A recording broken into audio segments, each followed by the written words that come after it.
ദൈവം മനുഷ്യന് കൊടുത്തിരിക്കുന്ന വലിയ ദാനങ്ങളിലൊന്നാണ് ലൈംഗികത. അതിൻ്റെ അടിസ്ഥാന ലക്ഷ്യം പ്രജനനം എന്ന് വെച്ച് കഴിഞ്ഞാൽ കുഞ്ഞുങ്ങളെ ജനിപ്പിക്കുക, തലമുറകളെ രൂപപ്പെടുത്താനുള്ള കൃപയാണ്. ദൈവത്തിന് വേണ്ടി, ദൈവരാജ്യത്തിന് വേണ്ടി സന്താനങ്ങളെ ജനിപ്പിക്കുന്ന വലിയൊരു പ്രക്രിയ.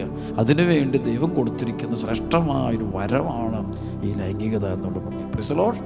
2 സഭ പഠിക്കും. ഇത് 2 ലക്ഷ്യങ്ങളാണ് സഭ പഠിക്കും. 1, ഭാര്യയും ഭർത്താവും തമ്മിൽ പരസ്പരം സ്നേഹിക്കാനും, 2, സ്നേഹത്തിലൂടെ വിശുദ്ധരായ കുഞ്ഞുങ്ങളെ ജനിക്കാനും.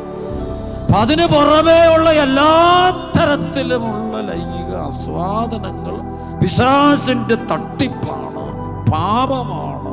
സാത്താൻ ദൈവത്തിൻ്റെ വലിയ കൃപയെ നശിപ്പിക്കുക.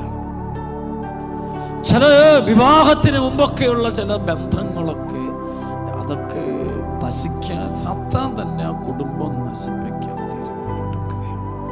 അപ്പം അത് തിരിച്ചറിയുന്നില്ല പലപ്പോഴും പല ആളും.